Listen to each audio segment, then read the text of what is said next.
Good evening, guys. Hope all well and everyone is staying safe. Welcome to the Native webinar series. Life has a funny way of teaching us. I'm sure all of us have our learnings over the last few weeks on this interesting phase that we are going through. COVID-19 has pushed the businesses across the globe to rethink their operating strategies.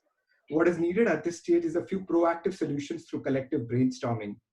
Our objective today is to co-promote knowledge-based discussions led by some of the top industry leaders across banks, NBFCs, and insurance companies.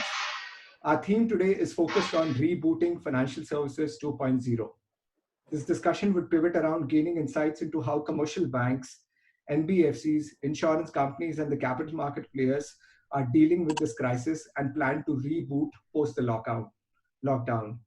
I'm glad to introduce our power-packed panel today. Our first panelist, Ananth Narayan, after a very successful career with Standard Chartered Bank leading the entire financial markets team, Ananth has followed his passion to teach and is now with SPJIMR Management Institute as an associate professor. He's also recently been appointed as an additional director with Yes Bank. Our next panelist is Apul Nayyar, with a rich experience in building retail businesses across IIFL and Capital First. Apul's latest assignment is a CEO with Hero Housing Finance Company.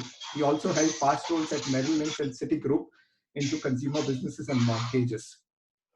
Our third panelist is Bhavesh Gupta, the startup man. Bhavesh set up the entire IDFC SME and business banking vertical from scratch, had a long stint at ICICI Bank spearheading their retail and business banking teams across growth phases, and most recently holds to his credit building the Clix Capital NBFC ground up as a CEO. Next is Nitin Chugh, one of the foremost names in the digital banking space in the country.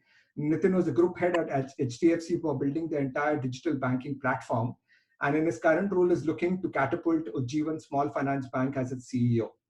Our last panelist is Prashant Tripathy. With an interesting crossover from CFO to CEO, Prashant needs no introduction as the CEO of one of the most promising insurance company in India today, Max Life Insurance. Our session today would be moderated by a dear friend of mine, a veteran investment banker, Sumit Jalan. Sumit co-heads the India IB franchise for Credit Suisse and been credited with some of the blockbuster deals in the last few years. He was earlier with Bank of America and CLSA. With this, I'm glad to hand over this webinar to Sumit and look forward to some very insightful discussions for the next 75 minutes from our eminent panelists. Over to you, Sumit. Thanks, Saket, and thanks, Native. I think this is a great initiative, and personally, I think it's a fairly timely discussion. After being booted by the virus, we all are looking for the reboot of both the economy and our professional businesses. So here we are. I'm very, very excited to have the panel of really industry veterans. Most of them from NBFC, bank, insurance, and academic background. So we look forward to a very interesting and engaging conversation today. Just at the outset, before we dive into the questions, just to set the context here, I would draw upon one of my favorite characters from GOT, Ned Stark. He had a motto, winter is coming. And I think that basically meant be prepared. I think COVID actually has been a virus for which no one could be prepared. And this winter has been very, very harsh. And this hibernation seems to have been reasonably long. So all of us definitely are looking forward to getting out of this hibernation, the lockdown, and to reboot our respective businesses. And in that context, I think financial services, we have tried doing with the help of technology, work from home, and many other innovation. We have tried doing as much of business in this lockdown environment, but we all are squirming to get back to what I think will be the new normal post-COVID and post-lockdown. So with the experienced panelists, what I wanted to start with was, what is, in your assessment, the new normal? And it will be good to get insight as to, in this new normal, equally for the reboot, what do you think would be your top priority as business CEOs? Ananth had commented that he's not the CEO. I'll let Ananth first take the question. Ananth. Hey, thanks, Sumit. Thanks, Ake. Thanks, Native. And thank you for arranging this. Thank you for calling all of us. I hope you're all safe and sound. As you said, Sumit, I have the pleasure of being in the right profession right now, teaching. I'm guessing some of my co-panelists are wishing that they were in the same profession right now. But, you know, to your point on the new normal, look, I'll start by saying things are really, really tough right now. And I, you know, being outside the community at the same time inside in terms of speaking to people, etc. I can't overemphasize how tough the situation is for this ecosystem as a whole. The reality is financial services started off on a weak note even before COVID-19 hit us. And you're right, it was completely out of syllabus. COVID-19 is going to be a body blow for the economy. And that's the grim reality. And it's a body blow for every economy. Our economy will be specifically impacted given starting off weak, and we are a poor country to start with, right? The financial services ecosystem, banks and NBFCs put together already were grappling with lots of NPAs. The real NPAs were probably 12% of advances.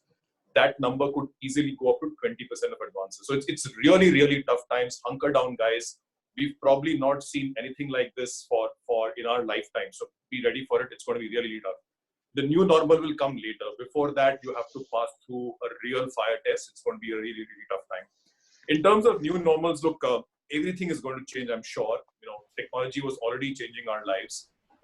How we do businesses, how our customers transact, everything is going to change. The guys on the ground who will speak after me are the experts. They will tell you how it's going to change. I will remind ourselves of a few things which I think are going to remain the same and going to be emphasized as even more critical going forward. First thing, you know, what this crisis teaches us is the need for trust in our industry. Our industry is based on trust. If people don't trust your numbers, if people don't trust your balance sheet, in any kind of stress, you will be toast. I think this you know, situation kind of underscores that situation, that problem, which means when we come out of this, and I hope and pray all of us come out in one piece, the need to ensure that we are completely transparent and there can be no doubt about our numbers, etc., our balance sheet, our businesses. I think that is underscored completely. Second quick point, this is a great time to make lifelong relationships.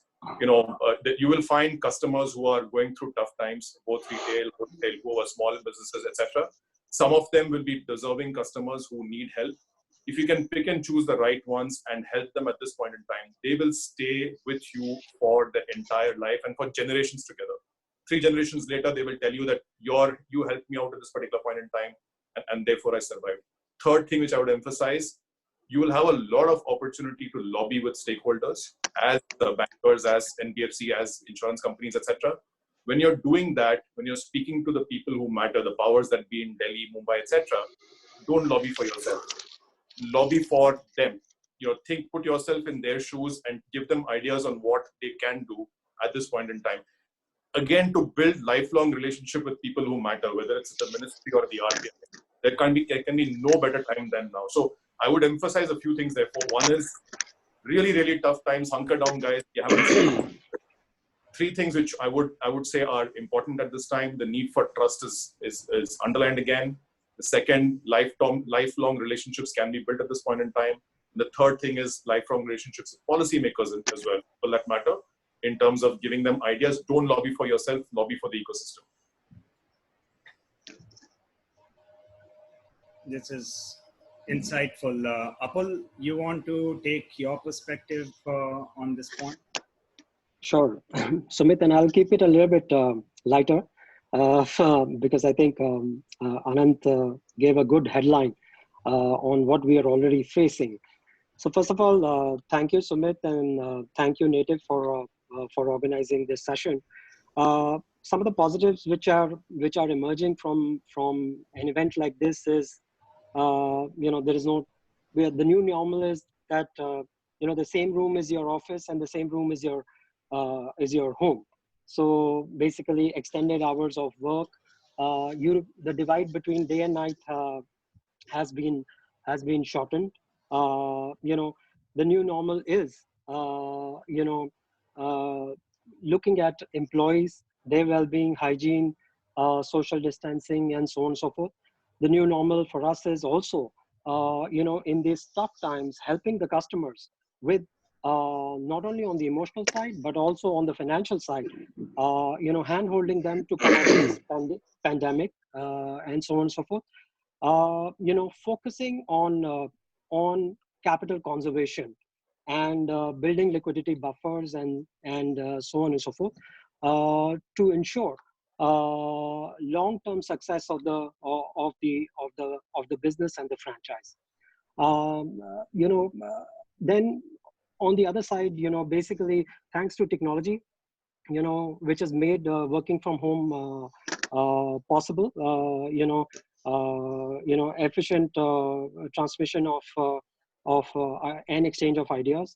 I think one of the thing is that multi-locational hiring will become a possibility as a result of COVID-19 and the work from home initiative.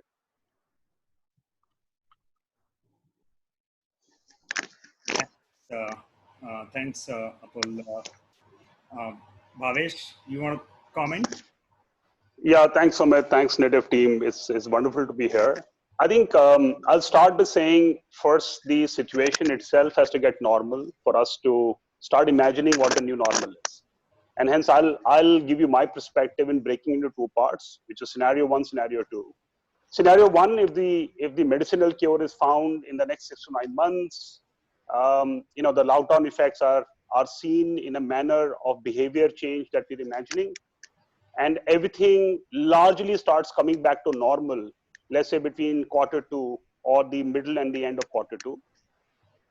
In that scenario, very clearly, the new normal for us is going to be a massive disruption, what COVID-19 would have forced companies to think. Clearly, there is going to be, as Apul rightly said, there is a grim picture, and I actually don't want to use this forum to talk about the grim picture because we read it all the time in the newspaper. But I personally believe that there are 4 things which could be the new normal. Number one, there is a significant preponement of what we may have seen as digital adoption, technological adoption, behavioral change in maybe 5 to 10 years that we could see in the next 12 months, right? B, it's a great equalizer. So if, let's say, pre-COVID-19, there were people who were doing fantastic, people who were not doing that well, COVID-19 kind of has equalized everybody. So companies which are maybe a laggard now have an equal play to start to imagine the world very differently, because the competition landscape would have changed dramatically. And the companies who will do that will be the new multi-billion-dollar companies and not the ones maybe who were before COVID-19, who can't imagine. The third thing, clearly, the way we look at talent would change. In my imagination, the new normal is that people would have enjoyed working from home. People would have cracked the technology. What we see technology today on working from home is a technology by accident. But technology now would change of working from home, be it virtual reality coming into play, etc., etc. And what we could see 3 to 6 months down the line would be a very dramatically different working from home tech, which could just transform the way working from home can be augmented for the future. And hence, the talent requirement will become very, very heterogeneous. A lot of working women who were not okay to travel, what wanted to work, would come into workforce. Cost of labor, in my opinion, would change. It could get reduced. The way employees choose employers will be dependent on flexibility and convenience that they have to offer, safety and hygiene they have to offer. So that's going to be a massive change. And the last piece is that the consumer behavior definitely would change, because the digital adoption again has happened by force. Digital natives in India, in an estimate, if they were 10%, in my sense, after COVID-19 situation is kind of flattening out, could be 3-4 times its size. So the digital adoption has happened by force, and hence people who ride this wave on products and development of new ideas are going to be the ones who will be successful. And I see this entire thing as a massive opportunity, the new normal as a massive opportunity, not just the pain, which in my opinion will go away 6 to 12 months from now if we can manage it with care. Thanks, Bhavesh. And I couldn't agree more with the digital adoption. And that takes me to Nitin, who has been a digital expert for a very, very long time in financial services industry. So a good segue into perspective, Nitin, on both the digital side of things as well as the new normal as you see. No, I would just say that you know, the new normal will evolve. You know, we shouldn't be rushing into trying to uh, imagine the new normal, because we should only be prepared to adjust to the new normal. I don't think anybody is in a position to define what the new normal is going to be, because things are evolving on a very rapid basis. On a daily basis, new developments happen. Weekly basis, you take calls, and those calls are different from the calls that you might have taken the previous week. So I think we should give it time for some stability to get achieved over a period of time, and then obviously the new normal circumstances will start to settle down. But in this time, if you just take a view from a stakeholder point of view, so all of us, we have multiple stakeholders. We can debate on the order of priority we assign to the stakeholders, but I don't think there is too much of a disagreement between employees, customers, investors, regulators, society, your board of directors, your vendors and partners, all the people who help us, and on a larger basis, even the industry as a stakeholder. So when we take a stakeholder-led view of this whole crisis and what we're going through right now, I think it is very important for all of us to keep all the stakeholders in mind.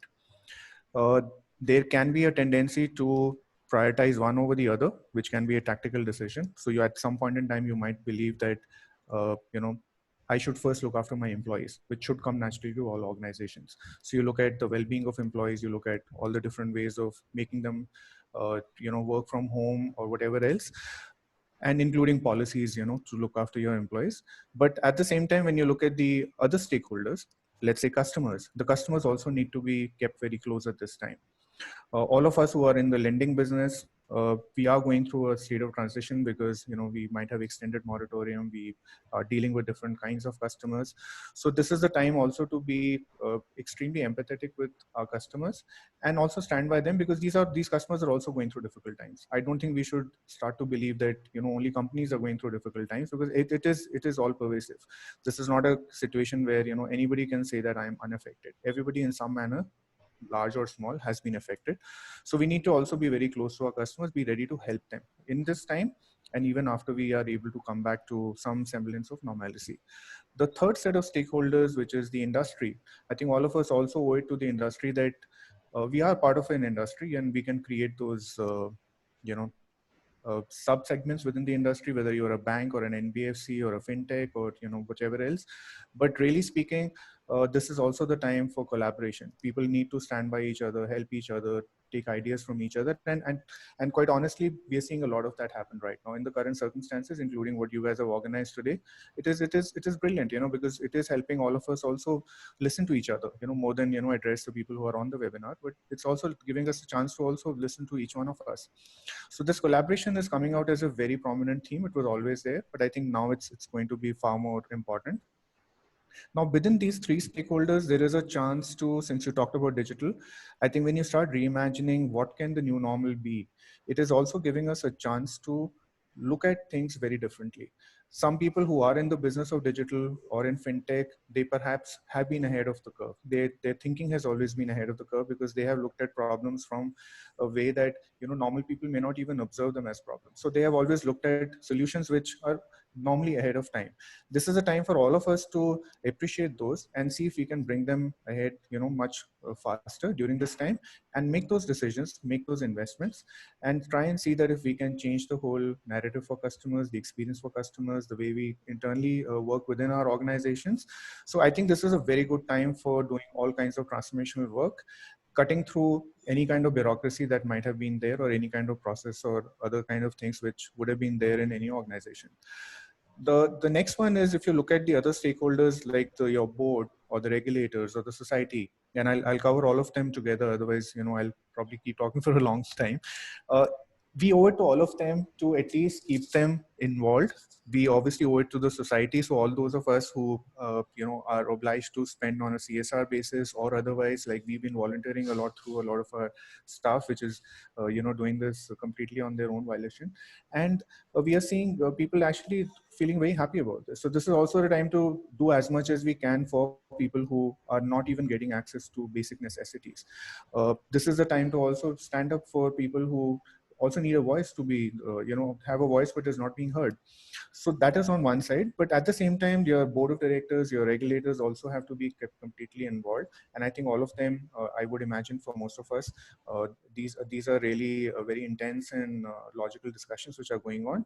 So when you look at the full picture, I think the relationships will change. And I agree with Anand's point that, this will forge lots of new relationships, not just with customers, but maybe with a lot of people in the industry. A lot of new partnerships will evolve. A lot of new ways of engaging with the other stakeholders will evolve. And this will hold us good in good time. So like you said, Sumit, in the beginning, that you are optimistic about this. Even I am very optimistic that maybe this is going to teach us a lot, which otherwise you would have just taken our normal time to go through. Thanks, Nitin. And I do agree. I think failures are great teachers. Challenges are great teachers. And I do hope that having gone through the pain, all of us on the call and otherwise, we do at least take the benefit of all the learnings which this environment has been teaching us. And, all of you have commented wearing many hats, but primarily lender's perspective. My dear friend Prashant, represents the insurance industry and in some sense, a bit of a savings thesis. And today there has been this very big dilemma, speaking as just an individual dealing with our own anxieties, that how do you deal with savings? Is insurance a good way to protect our capital? And, so I'll have Prashant opine a little bit from the perspective of credit versus savings, as well as his take on the new normal. Okay, so I agree with, hi Sumit, hello everyone, glad to be here. I agree with everybody that the new normal will evolve. I think what we are witnessing just now is abnormal, so we need to deal with it first. There's a situation that we're all managing. That situation, fortunately, unfortunately, Sumit, isn't too bad for our industry to start with. And there are 3-4 things that at least Max Life Insurance is focused on as a company. And I see, I talk to many other CEOs in life insurance. Most people are focused around those 3 or 4 themes. Theme number 1 is to make sure that all your stakeholders are protected. The vision with which we are working is none of the people who are associated with us, our employees, our agent advisors, our customers fall sick. That's priority number 1. And within that, whatever best could be done, we are trying to do. In times like these, one needs to weigh risk and return. So, at this point in time, everything that we are doing with respect to, working in the office, going there, etc., we are just weighing the risk and return, and we are trying to balance. But that's, most people are trying that. But after that, I think 3 or 4 things that we focus on. Just to make sure that we found a way to consummate customer acquisition without face-to-face meetings. Life insurance is mostly, or has always been mostly, face-to-face sales, where an agent advisor will go and meet with the customer, or somebody will walk into the bank branches. Very little part of sales actually used to come through digital means. So the first objective is to make sure that you find a credible alternate digital mechanism to make the sale happen. The second one is to retain your customers, because in times like these, where elongated period of uncertainty, most customers being self-employed, entire economy coming under stress, people are not really willing to remain protected or make their premiums. So that's the second part. The third part definitely is to ensure that in times like these, we are aligning our processes to the customer needs, which means while we're working from home, make sure that we are all fully on, and all the services, either customer calling, we calling back, renewal collection, everything is just working like we would have worked from being in the office. So those are 3-4 priorities. Of course, no points for guessing. Cost comes under review during times like this. You need to be really tight-fisted, make sure that you're not going overboard and remain tight-fisted. So those are 4 or 5 things that we're working. I'm still in the camp that things will start to look up in next 6 months, maybe 3 to 6 months. I'm sure humanity has made enough and more development, and we will conquer this. So I remain very optimistic.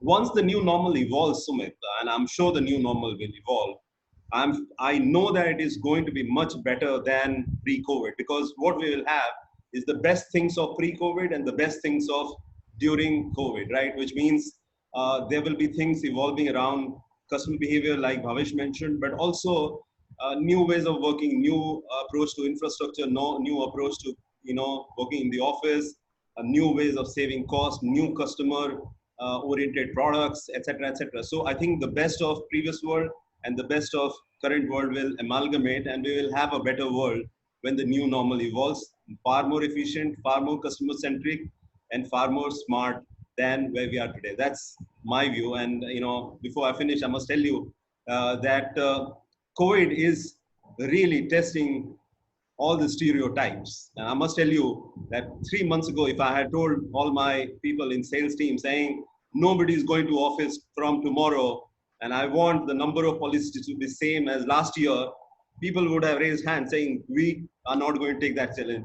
Believe it, for the month of April, the number of policies that our sales team have applied is more than what we applied last April, which means stereotypes could be broken. And I think those stereotypes having broken will lead to a better world as we go along.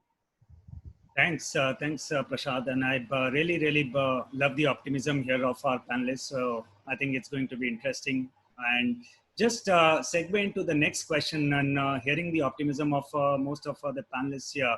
The big challenge today is the fundamental side of the economy is struggling a little bit. We are seeing money getting printed. We are therefore seeing, while valuations have corrected, there is many other business opportunities which are coming, both market-wise, financial economy-wise, and real economy-wise. So in this challenging dilemma of opportunity versus should I conserve? Should I take risk, or should I be off risk? A quick yes and no answer, risk on, risk off. And we go in the reverse order this time. What's your one-line take? Risk on. We are in a risk business.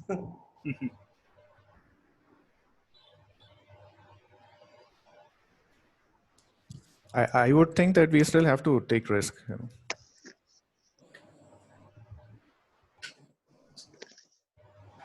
Bhavesh?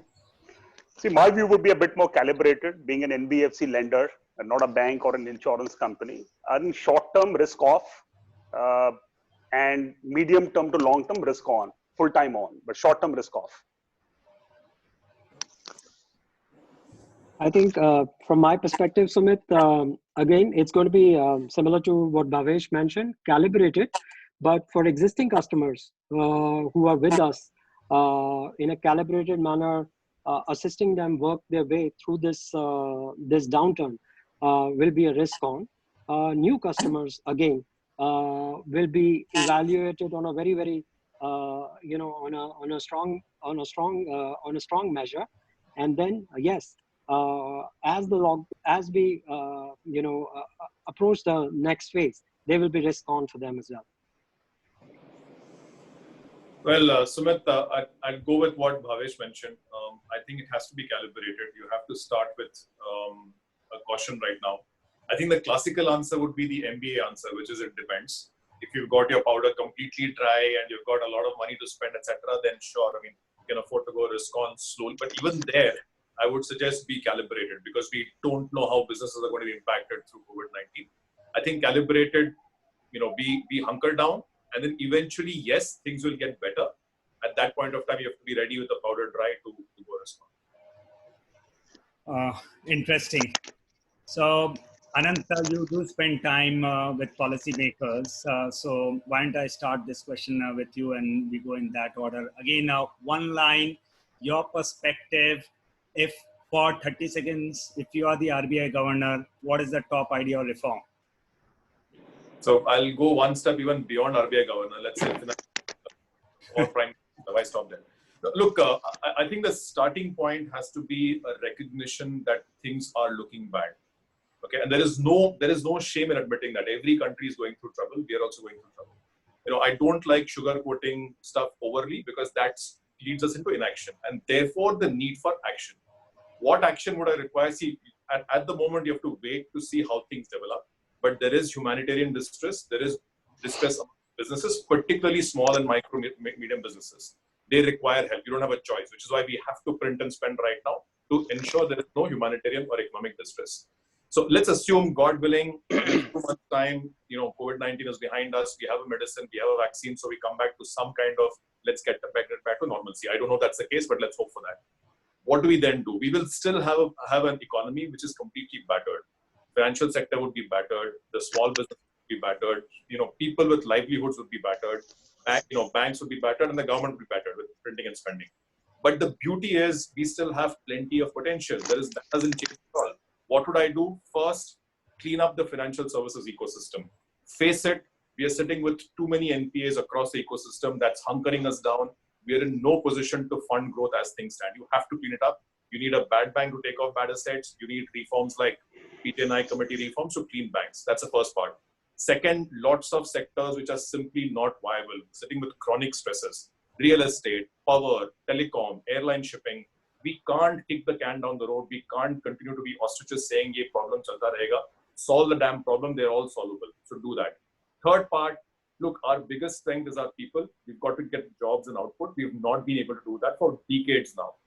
So whether it's your land laws, your labor laws, your capital laws, contract enforcement, your policy stability, if you can set some of that right with so much of animosity against China, there is no reason why businesses can't start investing in India again, at least for Make for India, if not Make in India, right? Because you've got a large set of people who have demand. So getting jobs back, making it ease of doing investments and creating jobs has to be the focus. If these three reforms happen, which is cleaning up the financial sector, all these stress sectors, and getting jobs and output again, I think all the people on this panel will be back in business. They'll be, again, looking at many, many ways of expanding their business in big ways. And India can get her rightful place in terms of economic growth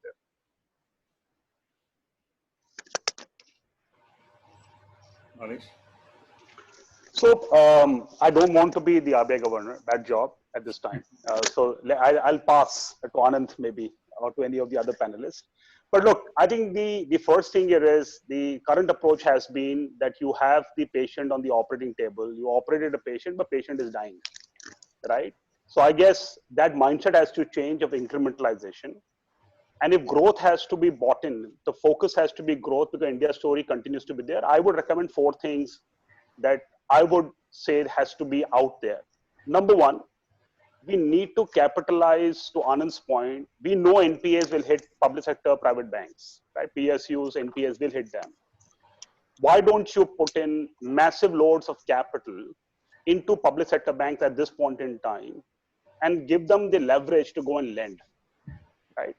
Rather than incrementalizing LTRO, et cetera, which is not going to move the needle. So you have to make a big push, 2 lakh crores, I'm just making it up as a number, put it into public sector, the banks that you believe can lend, the top 5 PSUs, and say, hey, here's the money, here's the equity, lever it maybe 5, 6, 7 times. You got 5, 6, 7 lakh crores to lend, right? Rather than giving these guarantees, etc. I would definitely do that.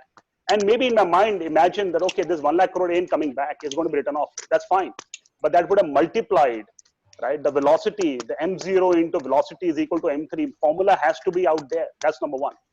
I think number 2 piece it is, we have to be unconventional. We cannot look at the West, what they are doing. We cannot look at the past, what others are doing. We have to be very, very clear that this crisis has to be viewed by the government and the policymakers as an opportunity, not a band-aid solution.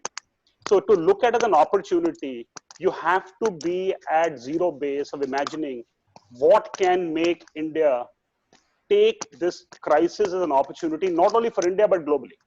So is it an FI investment change? Is it the mindset of promoter holding to be changed? Is it the mindset of allowing new treaties to come into play? Is it genuinely making India a production hub of China plus, right? That people start looking at it. Vietnam is taking away, Indonesia is taking away that stuff, India isn't. So I would not look conventional. I will be completely be unconventional to make things happen. Third, clearly and outrightly recognize that you need all participants in the market to make the economy run. You cannot be biased towards certain sections who shout the loudest, or certain sections who basically are saying, look, I'm dead. You have to be very, very clear that in this situation, 95% of the economy has got hit. So you got to come out with package which doesn't just focus on one, it focus on the full economy. And if for that you got to print money, so be it. Today, printing money is better than in the future getting your GDP down to $1 trillion, right? Because that's not going to happen. And the fourth, but not the last, clearly saving jobs. I think India is going to have a bigger problem of social unrest if jobs are not safe. It is not about economy. We are a poor country. We have a lot of people in the bottom of the pyramid. If they lose jobs, they lose revenue, there is a crisis brewing of social unrest, which can be more dramatic and disastrous for the country than we can imagine. So the first thing has to be to put money, to give them jobs, to revive the industry. And for that, the first 3 points are necessary. That is what I would recommend. Thanks, Bhavesh. Nitin, you are the RBI governor for 30 seconds now. No, I would just say two things. One is that we need to put money in the hands of people, which is something which a lot of people talk about. So it's nothing new, but we really need to support people who don't have the money right now because they don't have a livelihood. So it's a purely plain simple mathematics, as to how much money you need to spend and for how long. For how long is something that the RBI has to figure out and plan for that manner. And the second thing is what Bhavesh already spoke about, is to make sure that we don't have a situation where people lose jobs. Okay, so the employment generation by sector, by industry, by geography, we will need very, very specific plans so that, we don't over focus on some and we end up, not looking at some of them and create another problem, down the line. So just these two. Everything else is at a macro level.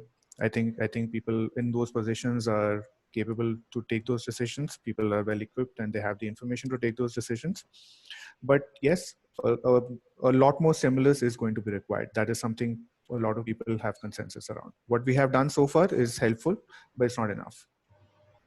Thanks. And Prashant, sorry, you don't get the RBI governor job. ADA, if you were the ADA chairman, how do you think about dealing with this sector? The game changes quite a lot, actually, being ADA chairman. To be honest, ADA chairman is doing a fantastic job in terms of easing it out for us. I think you won't believe, but there have been calls coming to us as industry leaders from IIDA asking what all help could they provide during times like these, and they have taken some calls with respect to protecting the industry. So I'm pretty happy with what they're trying to. They just need. I think they are quite cautious about looking at the solvency levels and looking at facilitating good products that could be launched, supporting in claims. We have to report every day COVID claims. So I think the regulator is doing a much decent job. Coming back to the more coveted job perhaps of the RBI governor.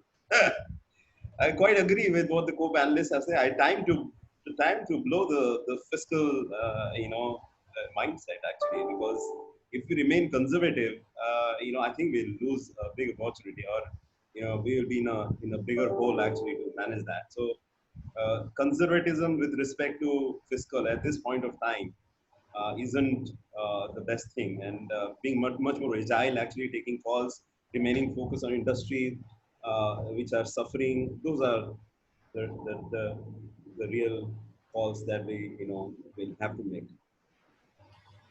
Thanks. And that takes me to one of the questions which I'm seeing live. Some of the audience, they are interested in understanding, and I'll possibly start with a joke, which I read somewhere, that even if Martians were to invade Earth, I think the central bank response will be to print money. So that takes me to liquidity, and that takes me to consumer sentiment. Today, this one is a tricky one. We are seeing liquidity related challenges, and Western world has created a very different mechanism of printing money. Obviously, it's a dollarized world. What US does is slightly different than what India can do. But equally, this is a real life situation of consumption being broken, supply chain being broken, and the intermediation between consumption and supply chain, which could be logistics to everything else, that also is broken. So that makes the job that much harder. But in that context, what is your take on combination of liquidity and when do you think consumer sentiment comes back? Ananth? Okay. I thought you're going reverse alphabetical. No, this is, look, for the next few months, clearly there's going to be limited consumption because, you know, we've gone through we are still in lockdown mode. We don't know how long lockdown will persist, etc. So consumption is obviously going to be low. Jobs are unfortunately impacted as well. CMI data shows unemployment at 23-24%, which is ridiculously high. It's the same globally as well. So consumption is going to be muted. I think, as Nitin was saying, the first thing you've got to do is make sure money comes down to the people, right? So people who are out of job, you know, households which don't have money, need to have money to be able to buy the basic essentials. Our PDS system is by and large working, but beyond that as well.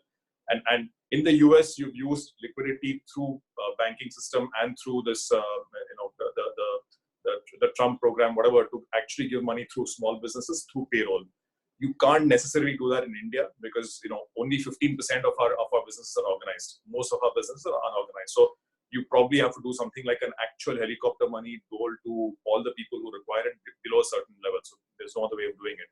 Now, the second part is giving money to businesses to ensure they don't go belly up, which is where the liquidity pump is happening right now from RBI. I think that fundamentally misses a point. The shortage is not of liquidity at this point in time. There is plenty of capacity amongst banks to lend. What is missing is credit appetite. There is simply not enough credit trust and there's too much of fear to be able to lend at this point in time. Stuffing banks with liquidity, stuffing the ecosystem with liquidity will not help money channel towards those businesses which need that money right now. So somebody has to step in now and start taking credit risk. Now, it's always unfair to go to the government for everything, but unfortunately at times like this, I can't think of anybody else other than the government who can step in and take credit risk, which means exactly what has happened in the US and other places. Step in and give a first loss guarantee for loans given to SMEs, for instance, to the extent that SMEs have paid taxes last year, either GST or income taxes, at least to that extent, give a first loss guarantee. And like Bhavesh was saying, it's okay if money is given and doesn't come back. It's fine. I mean, don't try to make it a commercial operation here where you're expecting everything to come back with a return. So something like that has to come in where, likewise for the financial sector, if banks are not willing to support MFIs or certain NBFCs, and you think they're systemically important and you have to save the ecosystem given the interconnectedness, somebody has to step in and start saying, okay, you know what, I take this risk, now lend on the back of that, right? So that, unfortunately, what is missing therefore is credit appetite. Given the state of the financial sector, that credit appetite looks very unlikely right now, especially given the uncertainties. I think we do need the government to step in and start putting our money, taxpayer money, into work, into developing some of the credit appetite. Thanks, Ananth. I want to actually ask one question to Nitin. Nitin, you've spent so much time on the tech side, fintech side, and cutting edge development on the digital side of things. Do you think this is the moment in reckoning? There is possibly the onset and greater onset of artificial intelligence, machine learning, data analytics. Do you think we truly have the capability of kind of relying on machine-based underwriting standards? What all key themes are emerging in the world of lending in this COVID environment, and what will stay? See, before I answer the tech side, the themes are not yet emerging. So like Ananth was saying, there is hesitation to lend right now. Okay, so first we need to tackle that problem. I think the time is right for technology to help us solve that problem, because people can take decisions based on information, data, using artificial intelligence or otherwise, which maybe in the past would have been a little more subjective, judgmental, experiential, etc. Because now, as we want to revive the whole, credit in the economy, because that is really how everything else will start to look up, and there is going to be hesitation to lend. The right way to do is to take calibrated risk, like all of us said. But at the same time, information is going to be very, very important. And to that extent, using any kind of technology which has been on the anvil, has been available, but people have hesitated to use, I agree with you that this is the time to bring all that upfront now, whether it's artificial intelligence or any other kind of technology which can be useful for us to take better decisions, more broad-based decisions, and at the same time also spread the width of the customers that we cover. Today, there might be limitations with our own proprietary distribution or otherwise, that we only go and lend to a certain number of customers. But with technology and with those logical collaborative partnerships, between the industry and the fintechs or otherwise, there is scope to expand that to a larger market. And that is where technology, I think, is going to play a very good and an important role. At the same time, like the way we are doing it in Ujjivan, we are fast tracking all our digital initiatives, because we do believe that this is the time while we are in lockdown, let's just revisit everything that was important, but we might have probably taken those decisions a little later in the future. Let's just bring them up right now, prioritize them, and make sure that as and when we go back to the new ways of doing business, we are technology wise, we are ready, digital wise, we are ready. So I couldn't agree more with you that yes, this is the time to bring in all of that. Thanks. So now why don't I ask more like a polling kind of a question, and I'll push you guys to do a bit of a crystal gazing here. There is close to about $20 trillion of negative yielding papers out there today, and interest rates globally, with so much printing of money, has been diving closer towards zero to negative. So if wearing the Indian yield hat, what's your prediction next 12 months? One number. And second, link to the commentary that I heard earlier about likely one of the solutions, if you were the RBI governor, was to print money. What's your view 12 months down the line on the currency, Indian currency? One number. Bhavesh? See, my sense is yields are not going to soften much, unfortunately. So while they will remain range bound, 50 basis point from where they are, bottom and above. In terms of the dollar rate, you're going to put the if the RBI governor and the government doesn't do much with the reserves, which I don't think they will, then the dollar has to appreciate as we print currency, right, in the short term.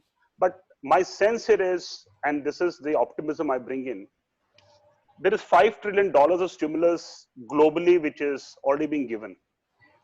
That money has to be channelized into, a part of it has to come into India. So I personally believe if we are a bit more optimistic and futuristic in our thought process as a government, and we can imagine that we will do this in short term, print 5 lakh crores, 10 lakh crores, let inflation go up, let dollar go up, exchange rate go up.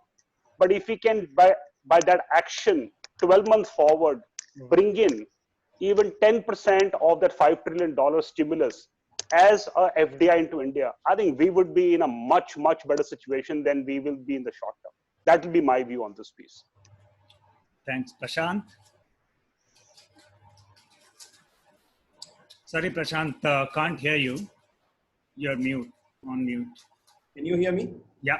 The similar views. Actually, I don't think the interest rates are going to soften in India. My sense will be, you're asking number 5.5 to 6 is where I'll put it. The 10-year G-Sec. I don't think rupee is going to fall, quite drastically. There might be marginal falls. You can see, last couple of days, rupees appreciated, hovering around 75. I think, I wouldn't go past maybe 80, perhaps. Maybe around 80 is the number that I have, because things are going wrong everywhere. So I think relatively for rupee to completely lose sheen and go to 90-100 is something that I don't foresee. Right. Nitin, any take? No, I agree with the views that the other panelists have expressed. But it is quite likely that because of the so much excess liquidity that we have in the system right now, rates are going to be very benign. And what we really need to work towards is the whole credit offtake more than anything else.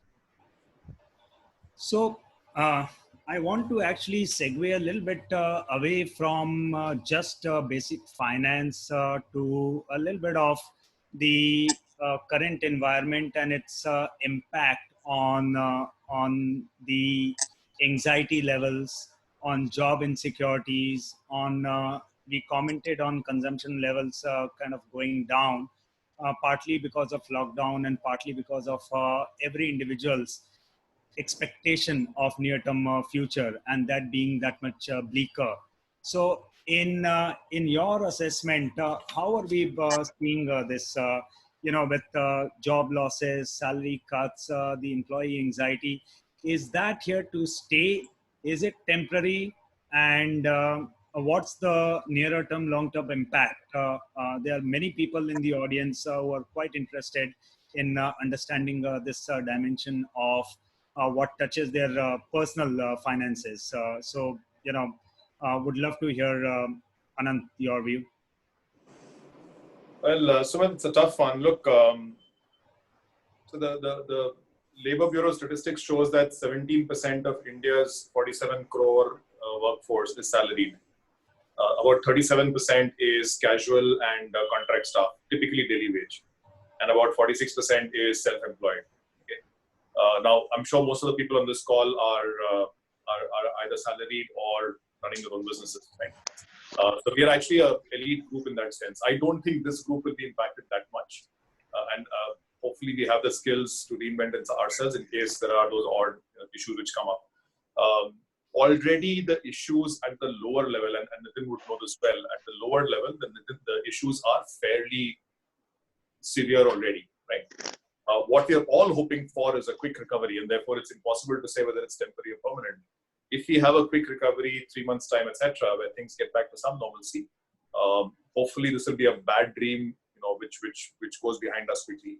But to the discussion that we've been having overall, just as businesses have to rethink about what the new normal will be, I think it's important at an individual level also that we have a think about what the new normal will be. And it's a tough one for both for individuals and for businesses. You have to manage the current firefighting as well as think about what can make you relevant or keep you relevant 6 months, 1 year down the road. It's going to be tough.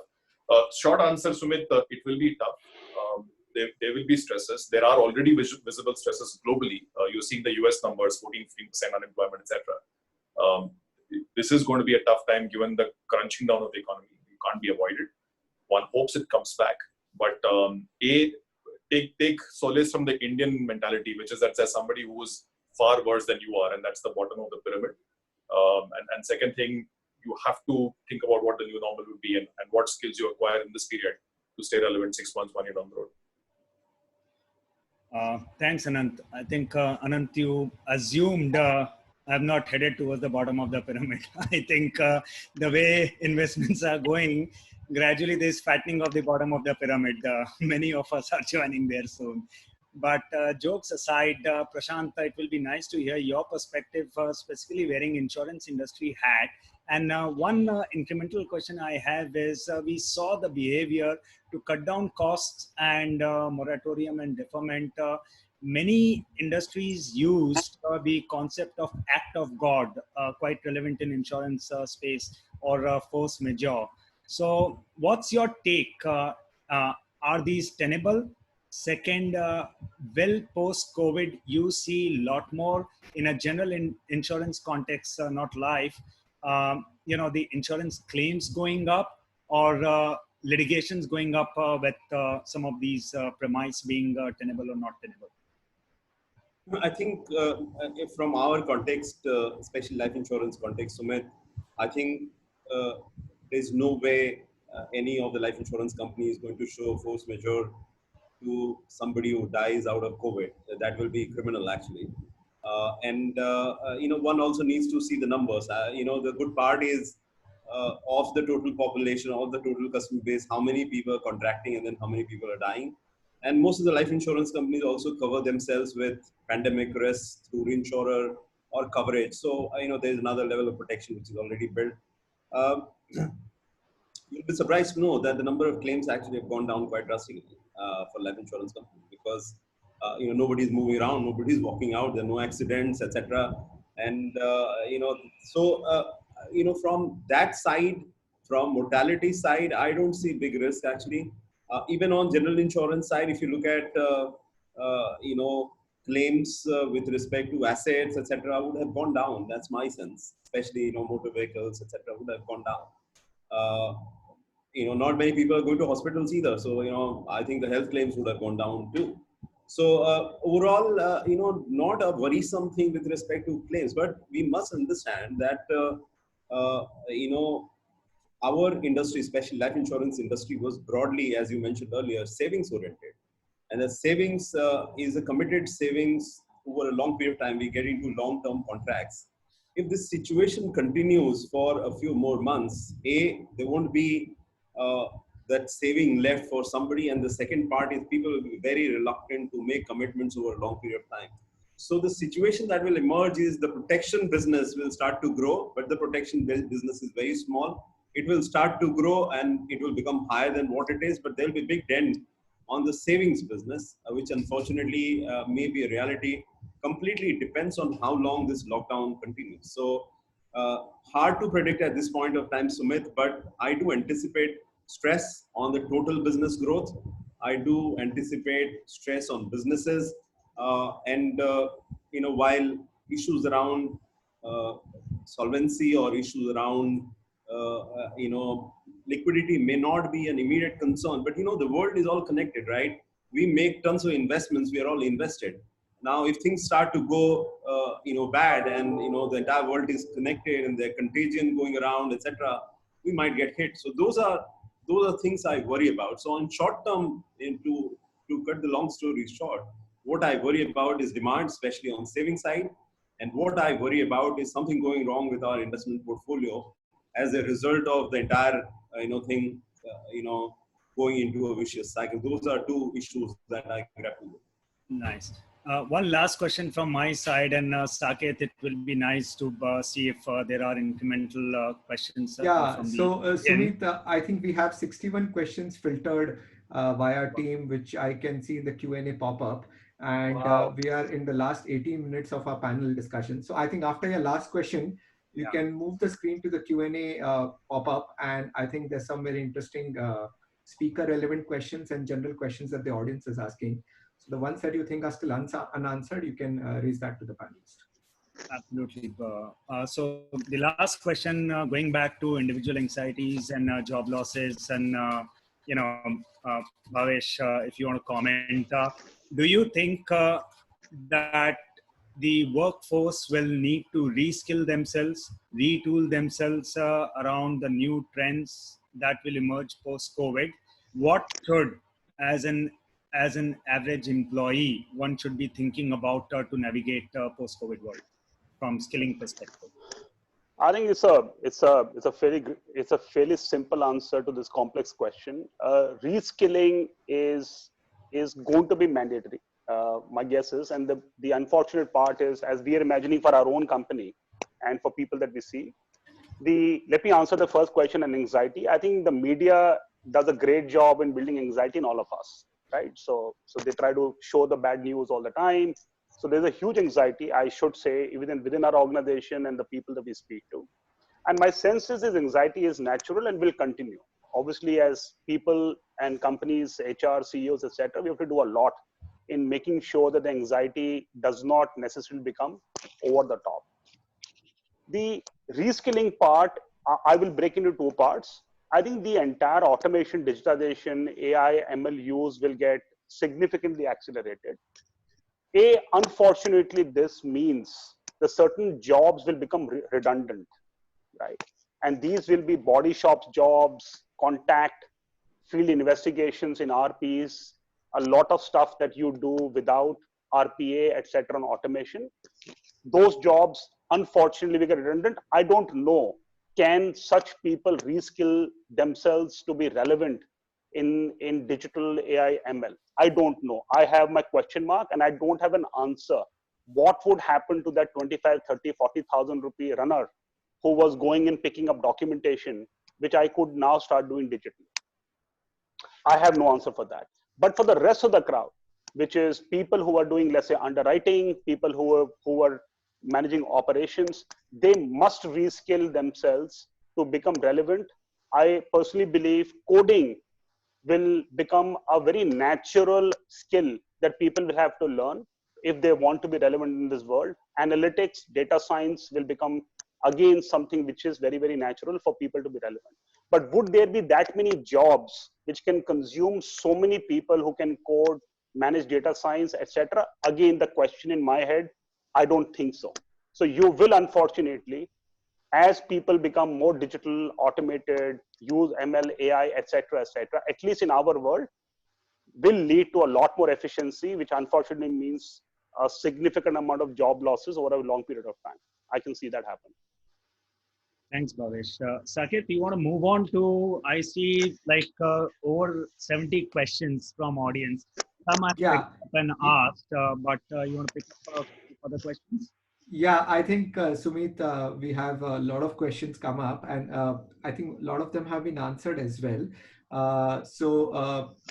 We can choose which one to pick up, and do you see the Q&A board? Probably you can.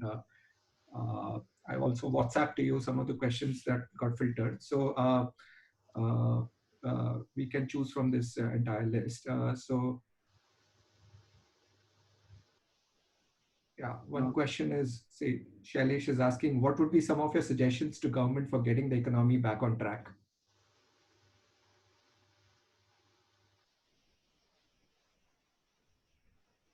So that's one. And I think the other question which I find interesting is there kind of a social responsibility of a private sector to deal with this kind of an environment? And is therefore financial inclusion going to become both mandatory, as well as do we see some sort of an opportunity out there or a risk? I've blended two questions into one here.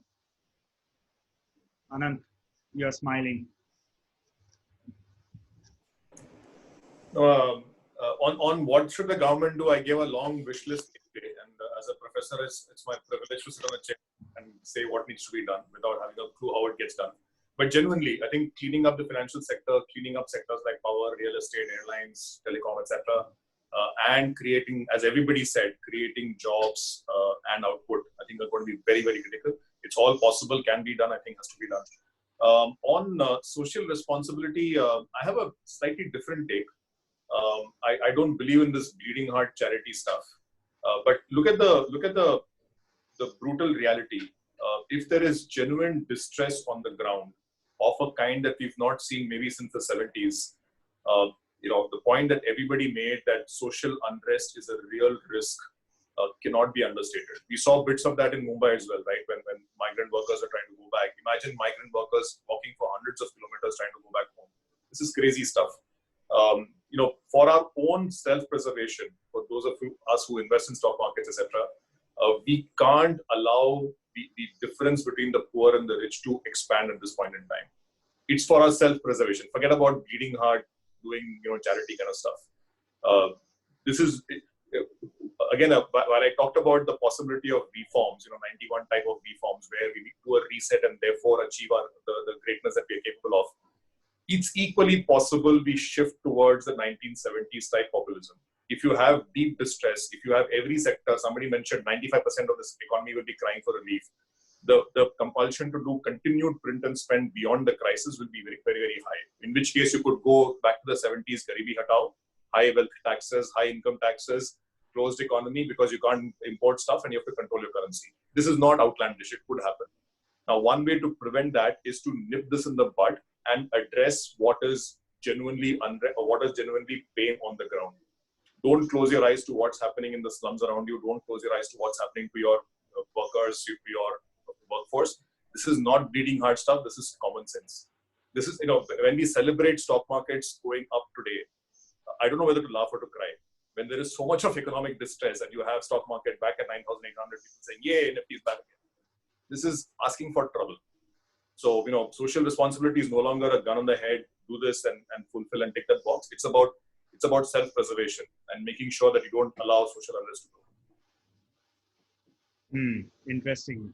Bhavesh, you do end up spending time around your business with a lot of rural India also. So there's a question from audience, Pankaj Bajaj, where the question is, if we were to look at India versus Bharat and rural and semi-urban India versus tier one cities.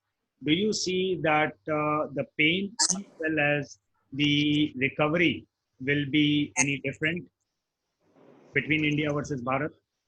See, I have a bit different take on it. I think this India versus Bharat is a bit overstated and has become amplified now. If you look at top 20 metros, or let's say 30 cities which contribute 60, 65% or 70% of credit and similar amount of GDP, and if you now unpeel those cities, you'll find that there is rural India inside that Bombay and Delhi, which is migrating labor, which is going out.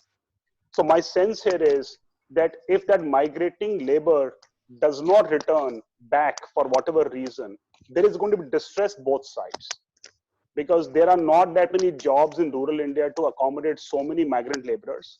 And there will be opportunities in metro towns, but they will not be labor.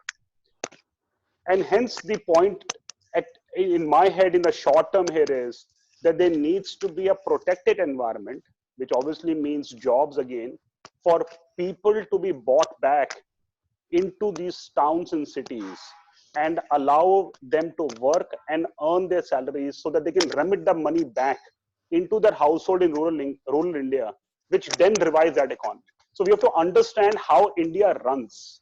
This is my understanding of how India runs. That they come work here, earn 25, 30,000 bucks, spend 10,000 rupees to live in Bombay or Delhi, send 15,000 rupees back, which then is used to run the rural household or to do something as a business. But if this chain is broken, because these guys are back to their hometown in rural India with no jobs and they don't come back here, we have a problem both in Bharat and in India. And hence that problem of top 20 cities has to be solved if you want to solve Bharat, or vice versa. Thanks. So question directed at Prashant, and then maybe Ananth, Bhavesh, you could also comment. One top opportunity in your sector or outside your sector due to COVID?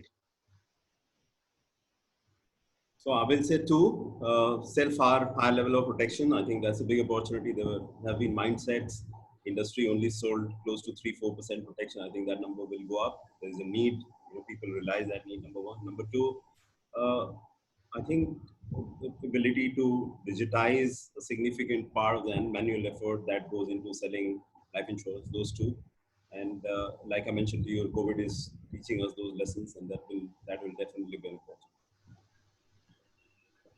So Sumit, in my mind, the first biggest opportunity here is partnerships, because at this point in time, there should not be competition. There should be complementarity, and companies which will recognize complementarity. And I'll just give you an example, which is closer to Prashant in the insurance business. We've been talking to some people, is that health insurance penetration is low in India. And more importantly, the amount that you need in a hospital on a treatment may not necessarily be covered by the insurance policy you carry. So a partnership to give an automatic top up through a lending institution on that insurance policy to all the insurance customers, so that they don't have to be out of money when they go to the TP agent in the hospital, is a wonderful opportunity of partnership when everybody will be very, very worried about health and health insurance, etc., etc. So I guess my viewer is opportunities in galore. Digital, etc., is going to be the new normal anyways. But most important is, rather than competing, complementarity and partnership is going to really pivot most organizations who can see this differently. Thanks, Bhavesh. Yeah, I guess last 5-7 minutes, Sumit, and I'll take the liberty to ask this question, including to you as well, starting with Nitin. As CEOs of businesses, as and when lockdown opens, starting with Nitin, what are those top 3 priorities in your mind that you would go for? See, I don't think we are waiting for the lockdown to open and then decide. So the priorities are getting worked on even right now while we are in lockdown, because I think all of us do agree that there is a possibility of a partial lifting of the lockdown. So the priorities is the first priority is obviously to reach out to your customers. We have been reaching out to them over the phone all this time. we also want to go and visit them, since a large part of our customer base is microfinance. We have given them a moratorium, but we do want to go and meet them to find out and actually try and help them out, because a lot of customers have expressed the need for some short-term credit. So we do want to go and meet our customers, try and help them out. That's the first priority. The second is obviously to make sure that employees, as they come back, we have a good way of making sure that we follow the post lockdown guidelines. And now even IBA has come up with some recommendations and guidelines for banks to follow in terms of social distancing, sanitation, hygiene, etc. All companies have done a lot of that. So some of those will get prioritized, have been decided as a framework, and we'll just need to make sure that we follow those. So employees would be the second priority. The third would be obviously then restarting the business with some of these new defined workflows, partnerships, collaborations, whatever that we've been able to work on during the lockdown. So the new way of getting things done, the new ways of doing business or even serving customers, those we'll have to start testing them out, so that then we can clearly establish them and examine them to operate them at scale. So this is where I would put the top three. Obviously there'll be many more, but the top three would go into employees, customers, and maybe the technology and the workflows. Thank you. Ananth, how would you look at this question? Well, I think I would just reiterate what everybody, Nitin, Bhavesh, Prashant have just said. I think a huge opportunity in terms of digitization. One thing which we are recognizing now is the benefit of having had that Jan Dhan Yojana with so much of financial inclusion thrust. It's still not complete, by the way. There's still a lot more to be done. And I think that next stage will be hastened after this COVID-19, because the value of being able to connect with everybody, whether Bharat or India, through accounts and through digital means, I think would be extremely important. To that extent, financial inclusion will be a big theme going forward, irrespective of what policy measures we take going forward. And digitization, therefore, will be a big one. I think the other thing I would emphasize is the need for trust. One thing, sadly, that our financial sector has suffered under is a trust deficit. When you see, banks wobbling, when you see share prices of particular NBFCs or financial institutions looking soft, a lot of it goes behind, the fact that there is a lack of trust. Now, sometimes it's unfair. Sometimes it's people imputing things or rumors, etc., which are really not borne by facts. But if you're not able to establish that trust, the entire edifice depends upon trust. So now is a terrible time to think about doing asset quality review, etc., for NBFCs, etc. But eventually, when this thing is behind us, I can't emphasize how important it is that all of us can stand up and say, hand on heart, nothing wrong with my balance sheet. What you see is what you get. Now, don't worry about me now, and don't speculate about me. That basics of 101 banking and finance, I think will be underscored going forward. Yeah. Sumit, you run an investment bank, and there are a lot of investment bankers also in the audience. How would you look at this question? Taking FIG as an entire sector, what are top three priorities in your mind from a client perspective that you would focus on? So, Saket, my personal view is I feel that India was almost like a sick body with comorbidity which got infected with COVID. And by that, this is how I think about the response also priority-wise. So we had the possibly lowest animal spirits in the economy pre-COVID. We possibly had the lowest capex cycle in the economy over the last 2 or 3 decades pre-COVID per se.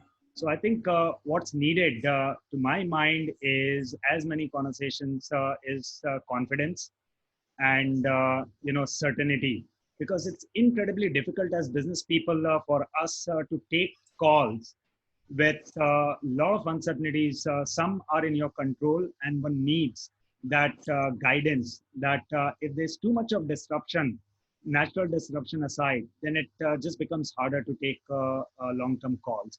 So I think the analytics to be back, the risk on to be back, the confidence to be back. We need as much of guidance to model and predict how to navigate out of COVID. And irrespective, like I said, we had comorbid ailments in any case, and which we are forgetting because of COVID. We got to address that. India was not in the healthiest of the spots prior as well. and I think is a combination which is impacting, and we have to get out of both the components. Thank you. Thank you. Prashant, what's your view from an insurance CEO perspective? Top three priorities. I think it's very clear that where we are today, Saket, is just part of a journey actually, which is going to be unfortunately quite long. If experts were to be believed, people are talking about, 12 to 18 months before any, potential is created, which means we will go back to our social lives. We will go back and start to work much earlier than a potential solution is found, which means this 18-month journey is going to be uncertain. This will be full of fears where people will not like to meet, customers will not like to meet. So, going back to the offices, I think the first thing that we'll have to do is create that environment for the employees and agents to come and work, with confidence, create as much safety, security as possible, and run with it and remain extremely vigilant, so that, nobody falls under the impact of COVID, number one. Number two, is sitting at home. There, of course, we are trying to do as good as possible, but there are, of course, several elements of the business that one is unable to drive, which unfortunately happens through physical interaction or meeting, etc. Nobody can replace, physical contact and meeting. I think all of us are excited about being on Zoom calls and working through, but I can tell you, this is not sustainable after 6-9 months, because people move. At the moment, we are working with our teams who we have worked with before, so there is an inherent level of trust with which we are operating. Imagine, if things were mobile and new people joining your teams, it will be very hard to work only through digital medium. So there are things that we are unable to, that we will perhaps look at in terms of how do we fix that part of the business, will be the second part. And third is to be in touch with all the stakeholders, not just employees, our agent advisors. My fear is that the agents get hit the worst because they're full of work on fully variable, model. If, the sales go down, then, they go out of income, and we are trying to do as much as possible to help protect their income. But, put our arms around people who have made us successful is another thing. And really, after that, everything gets corrected, we must go and party. Absolutely. Sure. Yes, Bhavesh, last closing comments.